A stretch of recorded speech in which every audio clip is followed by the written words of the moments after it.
Welcome to nursing lecture with Imtiaz. Dear viewers, आज हम बात करेंगे डाइजेस्टिव सिस्टम के डिसऑर्डर के, गैस्ट्रिक अल्सर या पेप्टिक अल्सर डिजीज़ की।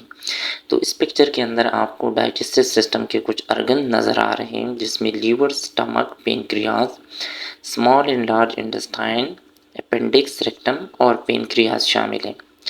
पेप्टिक अल्सर डिजीज़ के अंदर क्या होता है, इस पिक्चर के अंदर आप देखिए हमने इनलार्ज किया है स्टमक के उस पार्ट को जिसके अंदर अल्सर हुआ है। यानी अल्सरेशन क्या होती है, या जिसको हम गैस्ट्राइटिस कहते हैं, उस इन्फ्लेमेशन के अंदर जो इनर म्यूकोजल लेयर है, जो इनर मोस्ट लेयर होता है स्टमक का, उसके अंदर सोर फॉर्मेशन हो जाती है या उसके अंदर ज़ख्म बन जाता है। वो ज़ख्म जब हम उसको इनलार्ज करते हैं तो इस पिक्चर के अंदर आप देख सकते हैं कि किसी स्पेसिफिक पॉइंट पे स्टमक के अंदर अल्सरेशन हुई है और उसको हमने इनलार्ज किया है। इस पिक्चर के अंदर आप देखिए अल्सर फॉर्मेशन के अल्सर बनता कैसे है और उसमें से पेन कैसे जनरेट होता है। सबसे पहले जो मुकोजल लेयर होता है, जब ये डैमेज हो रहा होता है तो यहाँ पे स्टमक में एसिड की फॉर्मेशन होती है, यहाँ पे HCl यानी तेज़ाब बन रहा होता है। उसकी वजह से जो म्यूकोजल लेयर है वो आहिस्ता आहिस्ता डैमेज हो रहा होता है। तो इस पेशेंट को जितना उसका अल्सर यानी वो सोर, वो ज़ख्म फैल रहा होता है स्टमक के लेयर के अंदर, इतने ही ज़्यादा सीवियर पेन स्टार्ट हो जाता है पेशेंट को, जो कि हमेशा खाने के बाद वो बर्निंग की कंप्लेन कर रहा होता है। तो इस पिक्चर के अंदर आप देखिए कि किस तरह अल्सर फॉर्मेशन हो रही होती है। अब अगर हम इस अल्सर की काजेज़ की या लोकेशन की बात करते हैं तो मोस्ट कॉमनली ये स्टमक के अंदर अगर अल्सर हो तो ये 90 से मोर देन 90% जो होता है ये स्टमक के लेज़र कर्वेचर के अंदर होता है।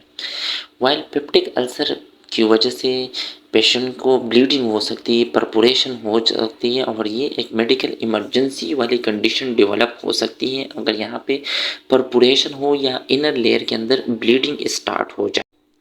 इस पिक्चर के अंदर आप देखिए कि यहाँ पे हमें हेल्थी स्टमक नज़र आ रहा है।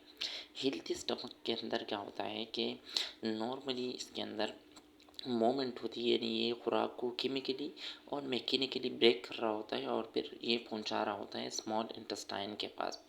इसके पास खुराक रहते हैं, उस पर डिफरेंट एंजाइम होते हैं, डिफरेंट केमिकल्स होते हैं, उसकी वजह से खुराक की ब्रेक डाउन हो जाती है। अगर हम यहाँ पे बात करें इस पिक्चर के अंदर तो हमारे पास डिफरेंट लोकेशन शो किए गए हैं, जैसे कि स्टमक के अंदर मोस्ट कॉमनली अल्सर कहाँ पे होता है। इसके अलावा ड्यूडिनम अल्सर, जिसको हम ड्यूडिनल अल्सर कहते हैं, तो उसकी स्मॉल इंटेस्टाइन में क्या लोकेशन है। और इसके अलावा अगर हम इसोफिजियल अल्सर की बात करते हैं तो वो इसोफिगस के उस लोकेशन पे होते हैं जहाँ पे कार्डियक स्पिंटर बिल्कुल करीब होता है, यानी स्टमक के बिल्कुल करीब वाला जो पार्ट्स है इसोफिगस का, वहाँ पे अगर अल्सर हो तो उसको हम इसोफिजियल अल्सर कहते हैं। डेवलप कैसे हो जाता है स्टमक के इनर मोस्ट लेयर के अंदर, अगर उसके अंडरलाइंग काज कोई मोस्ट कॉमन काज की अगर हम बात करें तो वो एच पाइलोरी बैक्टीरिया है। इसके अलावा एस्पिरिन है, मोस्ट कॉमन यूज़ हम कर रहे होते हैं इस टेबलेट को। इसके अलावा प्रोलॉन्ग स्ट्रेस है। अदर काजेज़ की अगर हम बात करें तो उसमें प्रोलॉन्ग स्टारवेशन है, कि अगर लोग लॉन्गर ड्यूरेशन के लिए भूखे रहते हैं तो वो भी एक अंडरलाइंग काज बन सकता है। इनिशियली ये सोर जो होता है, ये अल्सर जो होता है, ये बहुत मामूली सा होता है, बहुत कम होता है, लेकिन जैसे जैसे अगर हम उसको ट्रीट नहीं करते तो ये इस तरह फैल रहा होता है जिस तरह इस पिक्चर के अंदर आपको नज़र आ रहा है। अब बात करेंगे कि अगर यहाँ पे स्टमक के अंदर सोर बन जाए, अल्सर या ज़ख्म हो जाए तो कौन से क्लिनिकल साइन एंड सिम्टम हमें मिलते हैं। 10 जो साइन होते हैं स्टमक के अल्सर, उसमें नंबर 10 पे है कि बर्निंग होती है एब्डोमेन के अंदर। इसके अलावा ब्लोटिंग सेंसेशन हमें मिलती है।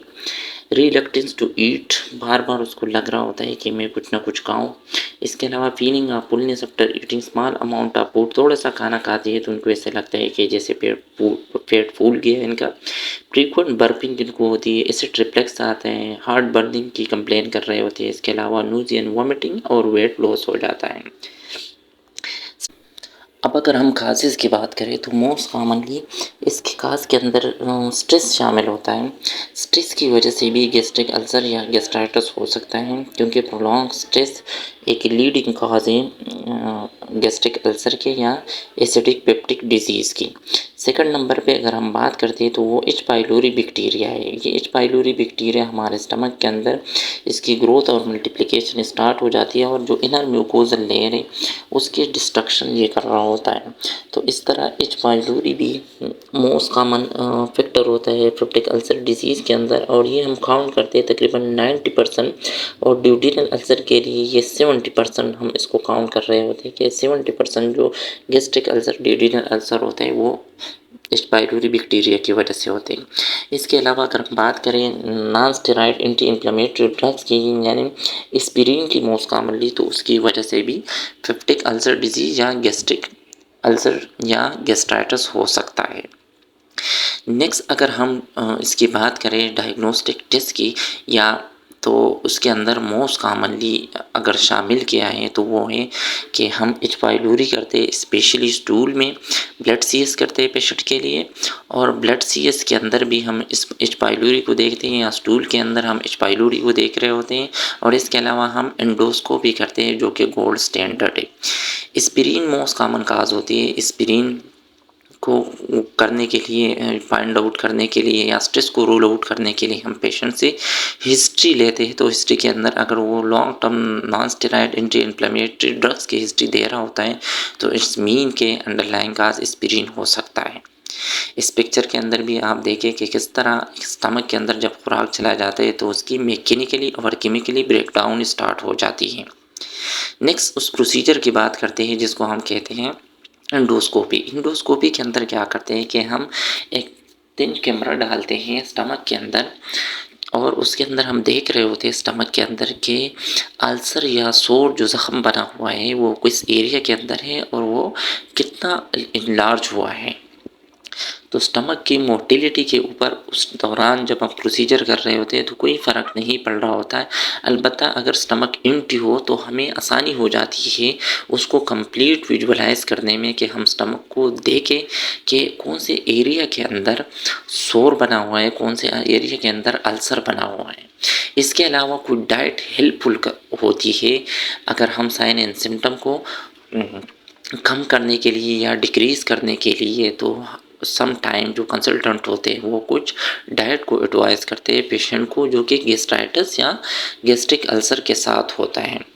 अब इस प्रोसीजर जो कि एंडोस्कोपी है इसके अंदर थिन फ्लेक्सिबल ट्यूब डालते हैं और उसके एंड पे कैमरा लगा होता है।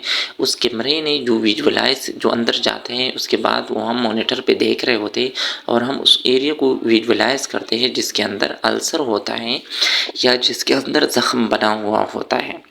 इस पिक्चर के अंदर आप देखिए नेक्स्ट में कि किस तरह एंडोस्कोपी के बाद हमें स्टमक के इंटरनल म्यूकोजल लेयर इनलार्ज करके हमें मिल रहा होता है।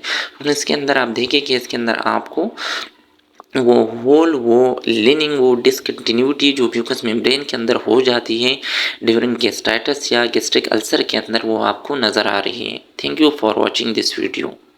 For more video please visit nursing lecture with Imtiaz. Thank you.